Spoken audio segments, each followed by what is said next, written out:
Atomic structure से आज का हमारा 5th लेक्चर है, that is discovery of proton. आज हम पॉजिटिव रेज की डिस्कवरी को डिस्कस करने वाले। देखना, हमने जो नेगेटिव रेज है या कैथोड रेज या इलेक्ट्रॉन उसको डिटेल से देख लिया। उस लेक्चर के अंदर मैंने डिस्चार्ज ट्यूब क्या होता है, कौन सा प्रेशर, कौन से कंडीशन, क्या चीज़, ये सारी चीज़ें बता दी। अब यहाँ पर मैं वो चीज़ आप लोग को बताने वाला नहीं हूँ, मैं लेक्चर को शॉर्ट करूँगा क्योंकि सेम प्रोसीजर जो डिस्चार्ज ट्यूब एक्सपेरिमेंट में कैथोड रेज की डिस्कवरी के लिए यूज हुआ था वो भी यहाँ पर है, यानी वही कंडीशन है। प्रेशर 0.01 टार या 0.01 mm ऑफ Hg, ये कंडीशन थी।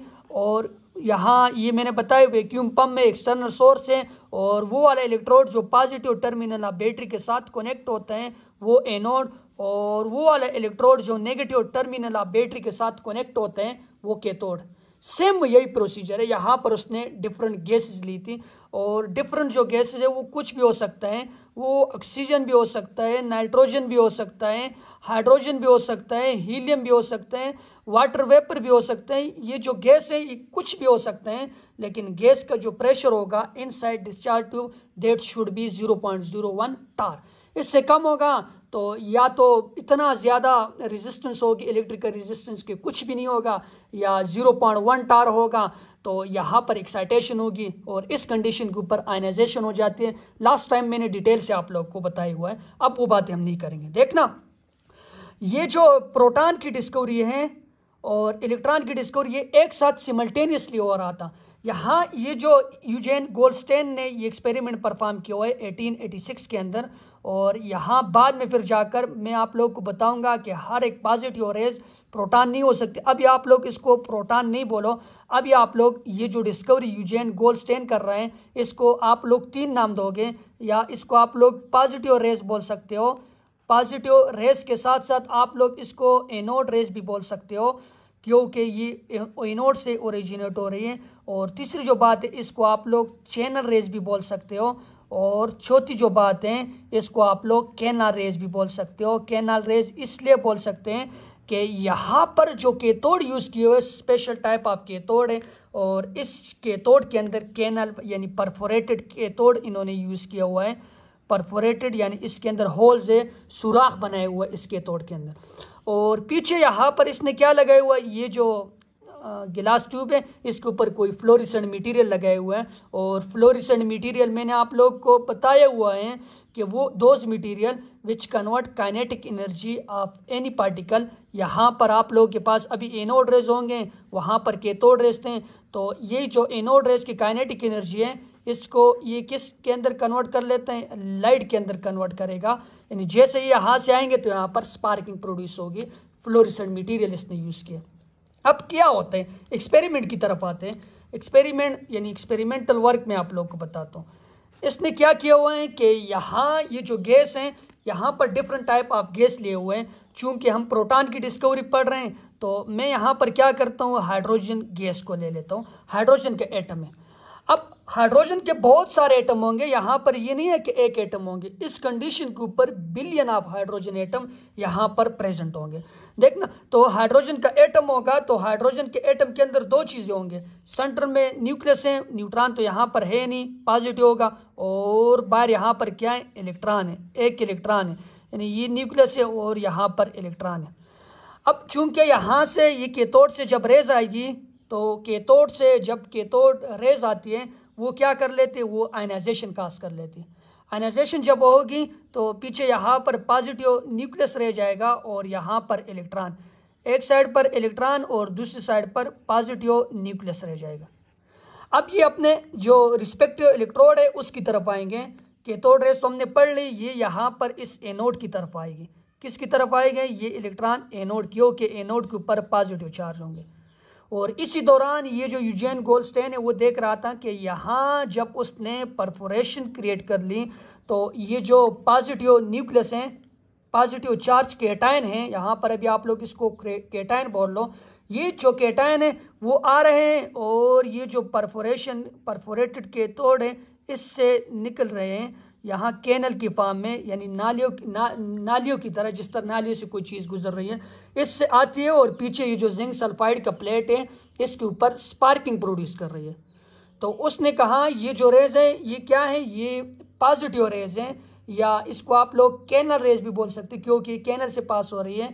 और तीसरा उसने कहा कि ये एनोड है, एनोड रेज है क्योंकि ये एनोड से निकल रही है और ये वाला कैथोड से निकल रही है और पीछे आ रही है यहाँ पर स्पार्किंग प्रोड्यूस कर रही है। अब एक दो बातें आप लोगों ने और समझनी है। वो बातें क्या हैं, अगर आप लोग हाइड्रोजन के अलावा यहाँ पर कोई और गैस लोगे, हाइड्रोजन के अलावा यहाँ पर अगर कोई और गैस लोगे तो क्या फिर हम ये जो पॉजिटिव रेज हैं इसको प्रोटॉन बोल सकते हैं या नहीं, या ये जो हाइड्रोजन वाली रेज हैं, दो बातें आप लोग याद रखो कि ये जो हाइड्रोजन से रेज निकल रही थी इसको, ये जो पॉजिटिव रेज हैं इसको हम प्रोटॉन बोल सकते हैं या नहीं बोल सकते हैं। तो बोल सकते, तो क्यों बोल सकते, एक सवाल ये क्रिएट हो रहा है। और दूसरा जो सवाल ये है कि हाइड्रोजन के अलावा कोई गैस अगर आप लोग लोगे, ऑक्सीजन लोगे, नाइट्रोजन लोगे, हीलियम लोगे, तो इसको ये भी तो पॉजिटिव रेज है ना, पॉजिटिव रेज यानी कैटायन की रेज हैं, तो इसको आप लोग प्रोटॉन बोल सकते हो या नहीं बोल सकते हो। कौन से वाले को बोलोगे और क्यों बोलोगे और कौन से वाले को नहीं बोल सकते हो। देखना यहाँ ये जो हाइड्रोजन से गैस निकल रही है इसको 1909 के अंदर रदरफोर्ड ने क्या नाम दिया, ये जो पॉजिटिव रेज है जो हाइड्रोजन के एटम से निकल रहे हैं इसको इसने प्रोटॉन का नाम दे दिया। यूजेन गोल्डस्टीन पॉजिटिव रेज बोल रहे हैं और ये 1909 के अंदर रदरफोर्ड इसको प्रोटॉन का नाम दे देते हैं। तो इसको प्रोटॉन आप लोग बोल सकते हो और बाकी को क्यों नहीं बोल सकते, ये बातें आप लोगों ने समझनी है। अब देखना हाइड्रोजन का जो एटम होता है उसके अंदर दो चीजें होती है, सेंटर में यहाँ पर न्यूक्लियस है और न्यूक्लियस के अंदर कौन है, न्यूक्लियस के अंदर एक प्रोटॉन है, कोई भी न्यूट्रॉन यहाँ पर नहीं होता है, और बाहर यहाँ पर शेल है और इस शेल के अंदर इलेक्ट्रॉन है, एक इलेक्ट्रॉन है। जब आप लोग इसकी आयनाइजेशन कास्ट कर लोगे यानी कैथोड रेज आएगी इसके ऊपर लगेगी तो कैथोड रेज इसकी आयनाइजेशन कास्ट कर लेते हैं। आयनाइजेशन कास्ट करने के बाद एक न्यूक्लियस रह जाएगा जिसके अंदर एक ही प्रोटॉन है और सिमिलरली यहाँ पर ये इलेक्ट्रॉन जो है ये निकल जाएंगे। अब अगर आप लोग एक प्रोटॉन को हाइड्रोजन के अंदर देखोगे तो ये जो पॉजिटिव रेज है और प्रोटॉन है इन दोनों का मास सेम होता है। मास सेम होने के साथ साथ इनका चार्ज भी सेम हो सकता है। तो ये जो positive raise which is originated from proton, positive raise which is originated from hydrogen, you may call that proton, इसको आप लोग प्रोटॉन बोल सकते हो। लेकिन इसके अलावा अगर आप लोग ऑक्सीजन, नाइट्रोजन, हीलियम इनको लोगे तो इनसे जो रेज निकल रही है इसको आप लोग पॉजिटिव रेज, कैनल रेज या एनोड रेज बोल सकते हो, लेकिन इसको आप लोग प्रोटॉन नहीं बोल सकते हो। Every positive rays is not proton. Why, ये भी मैं आप लोगों को बताता हूँ। देखना यहाँ पर अगर आप लोग ऑक्सीजन को देखोगे या ऑक्सीजन के अलावा हीलियम को अगर आप लोग देखोगे, हीलियम का न्यूक्लियस है और न्यूक्लियस के अंदर दो प्रोटॉन है, दो प्रोटॉन के साथ साथ यहाँ इसके न्यूक्लियस के अंदर दो न्यूट्रॉन भी है और बाहर इसका शेल है, शेल के अंदर दो इलेक्ट्रॉन होते हैं क्योंकि जितने प्रोटॉन होते हैं उतने ही इलेक्ट्रॉन होते हैं। अब यहाँ से कैथोड रेज आ गई, कैथोड रेज ने इसकी आयनाइजेशन कास्ट कर ली, ये जो इलेक्ट्रॉन है इसको निकाल लिया। जब आयनाइज आप लोग हीलियम को लोगे तो हीलियम के ऊपर पॉजिटिव चार्ज आ गया, He पॉजिटिव हो गया। अब अगर आप लोग ये जो He पॉजिटिव है यानी कैटायन है इसको देखोगे, इस कैटायन के अंदर दो प्रोटॉन हैं, दो प्रोटॉन के साथ साथ दो न्यूट्रॉन हैं और दो न्यूट्रॉन के साथ साथ एक पॉजिटिव चार्ज आया हुआ है तो एक इलेक्ट्रॉन है।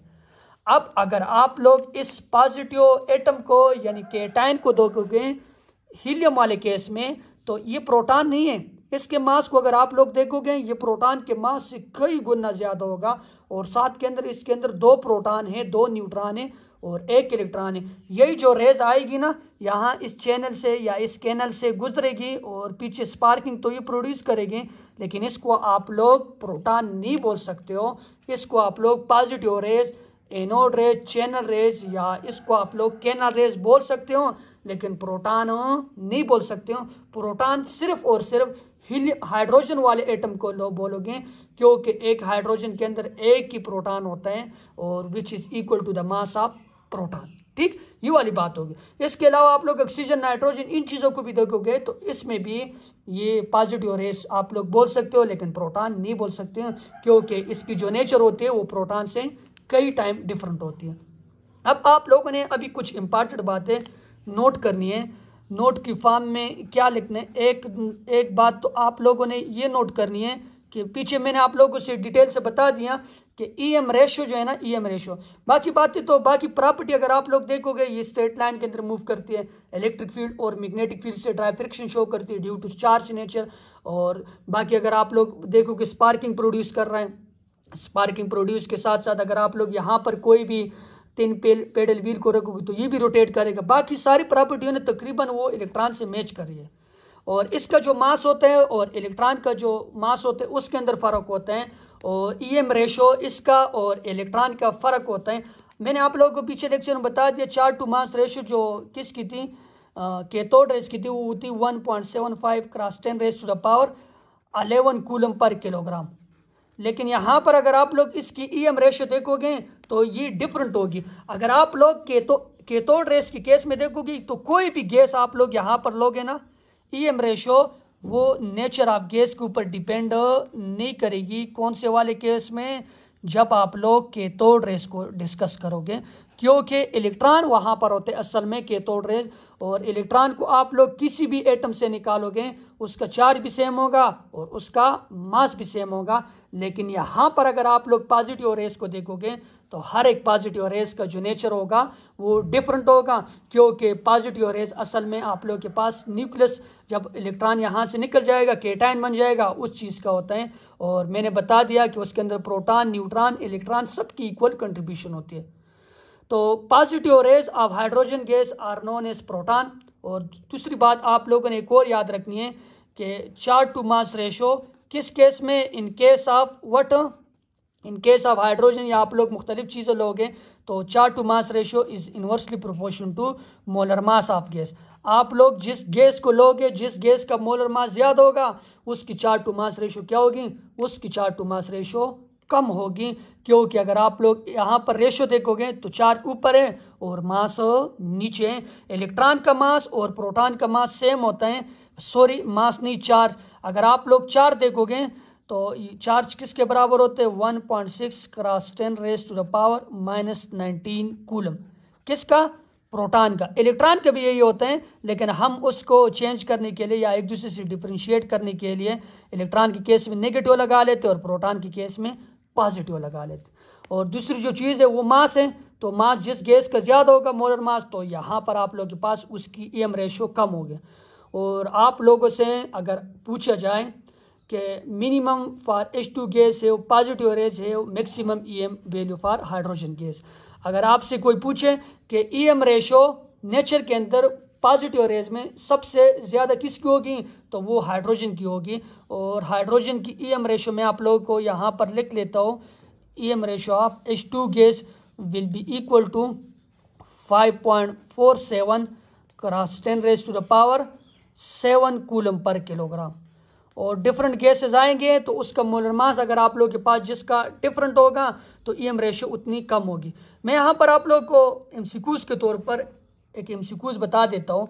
आप लोगों से अगर पूछे Cl2 है, N2 है, साथ में यहाँ पर हीलियम है और साथ में यहाँ पर ऑक्सीजन है, आपसे अगर पूछे इनमें सबसे ज़्यादा ईएम रेशो किसकी होगी, ईएम रेशो की वैल्यू किसकी होगी, तो सबसे ज़्यादा किसकी होगी, हीलियम की होगी, क्योंकि इसका मास सबसे कम है।